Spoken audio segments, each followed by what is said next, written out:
Hi guys, எல்லாம் எப்படி இருக்கீங்க? நான் உங்களுடைய ஜியோ முஜிபிரமன். S, thank you. இப்போ பார்த்தீங்கன்னா நம்ம இன்னைக்கு எதை பற்றி பேச போகிறோம் அப்படின்னா அந்த செல்ஃப் லவ்னா என்ன? ஆக்சுவலாக நம்ம நம்மளை முழுமையாக விரும்புவது. அப்போ நம்ம நம்மளை விரும்பணும் அப்படின்னா நம்ம ஆக்சுவலாக என்ன ஆகணும்? நம்ம மற்றவர்களோட குறைகளை கண்டுபிடிக்கக்கூடியவராக இருக்கக்கூடாது. மெயின் அதுதான்.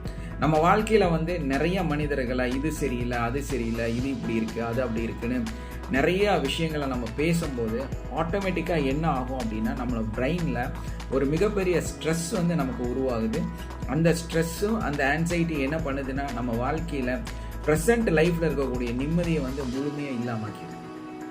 அதே மாதிரி பார்த்தீங்கன்னா உங்களுக்கு எதையாவது செஞ்சாதான் நான் ஹாப்பியாக இருப்பேன், எதையாவது நமக்கு கிடைத்தாதான் நான் ஹாப்பியாக இருப்பேன் அப்படிங்கிற ஒரு மனநிலை. அதாவது உங்களுக்கு இப்போ நீங்கள் படிச்சுட்டு இருக்கீங்க அப்படின்னா நல்ல மார்க் எடுக்கணும்னு நினைக்கிறீங்க. நல்ல மார்க் எடுத்தால் நல்ல ஒரு இடத்துல பாஸ் ஆகி நல்ல ஒரு காலேஜுக்கு போகணும்னு ஃபீல் ஆகுறீங்க.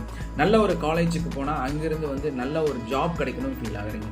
அந்த ஜாப் நல்லது கிடைச்சதுன்னா அதுக்கப்புறமா நல்ல ஒரு மேரேஜ் பண்ணணும்னு ஃபீல் ஆவீங்க. நல்ல மேரேஜ் பண்ணிட்டோம், நல்ல ஒரு மனைவி கிடைச்சிட்டாங்க அப்படின்னா குழந்தை கிடைக்கணும்னு ஃபீல் ஆவீங்க.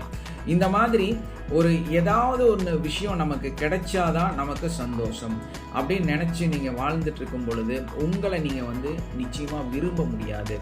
அப்போது நம்ம ரியலாக என்னன்னா எது கிடைத்தாலும் கிடைக்காவிட்டாலும், எது நடந்தாலும் நடக்காவிட்டாலும் நான் சந்தோஷமாக இருப்பேன். நான் என்னோட லைஃப்பை ப்ரெசன்ட் லைஃப்பில் இதெல்லாம் எனக்கு இருக்கிறதோ அதே மூலமாக நான் சந்தோஷமாக வாழ்வேன் அப்படிங்கிற அந்த மனநிலை வாழ்கிறது தான் நம்மளுடைய உண்மையான செல்ஃப் லவ் அப்படிங்கிறது.